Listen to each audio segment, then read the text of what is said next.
Here is my recap for Dexter Season 6, Episode 2, which is entitled Once Upon a Time.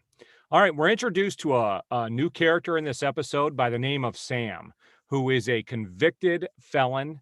He was going to be convicted and go to jail for murder, but he was let go when the judge in his case suddenly dropped dead and there was a mistrial and he got off.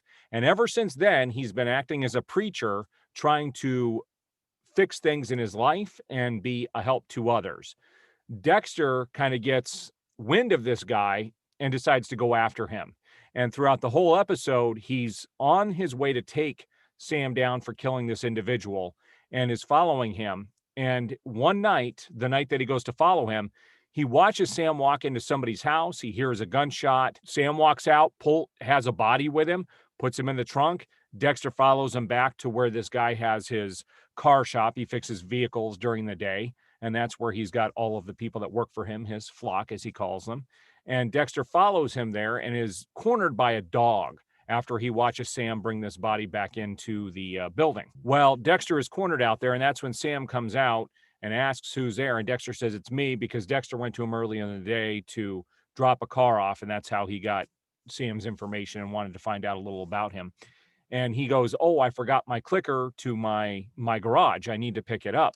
He goes, "I didn't think anybody would be here." And that's when Sam invites him inside, and Dexter sees the guy that he thought Sam had killed standing right there smoking a cigarette.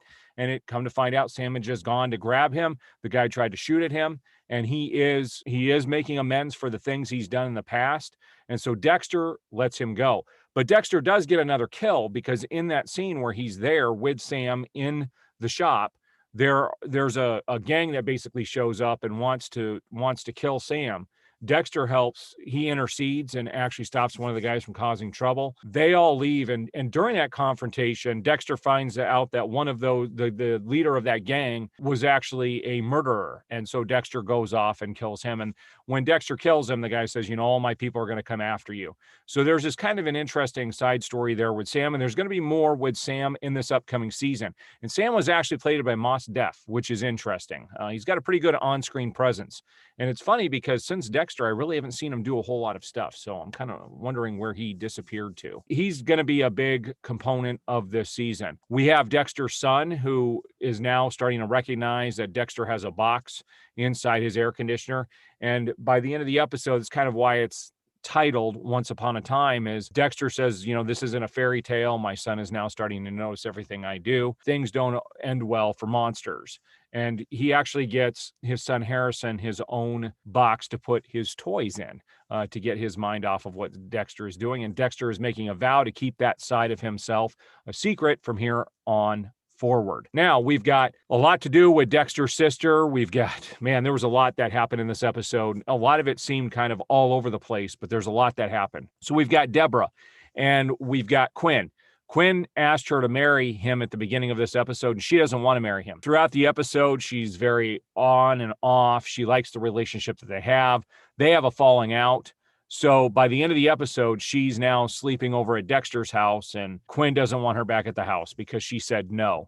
And he was trying to be the adult, try to do something more romantic for her, and she admitted she doesn't want that. She likes things the way they are, and he wants more. Now, at the same time, you find out at the beginning of this episode that, we had the whole thing with Batista, LaGuerta, and LaGuerta's boss, where she got promoted. Well, they need to fill the lieutenant shoes there at the Miami Police Department.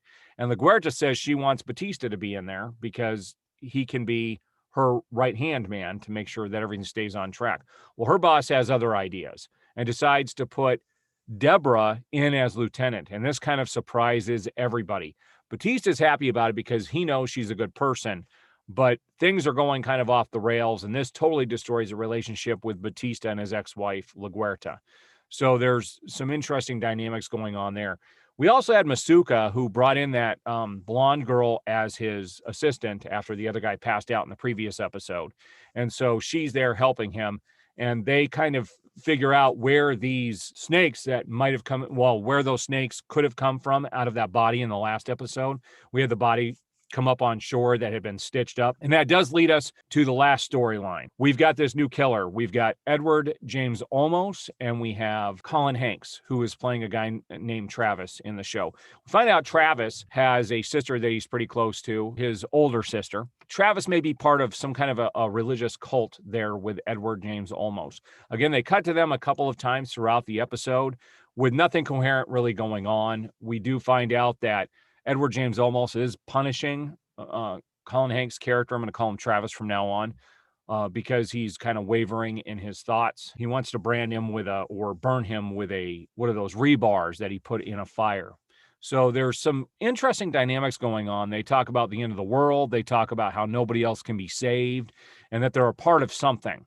And we don't know what that is yet. They didn't reveal a whole lot in this episode. These first two episodes, to me, in this season seem very disjointed. The writing doesn't seem to be as good as it has been in previous season. It's not as gripping on the surface. It's still enjoyable. It's a great cast of characters, and there's more to be had in the season. And honestly, I don't remember a lot of this season. These last 3 seasons, I don't remember a whole lot. So I'm going on this journey along with everybody else, and we're going to see what happens in these next few episodes. But so far, this seems to be the most boring season out of all of the seasons so far. For the first couple of episodes, it's just not as gripping.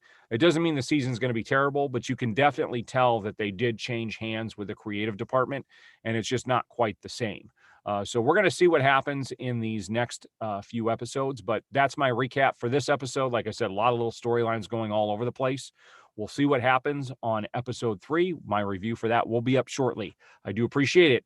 We'll see you guys on the next video.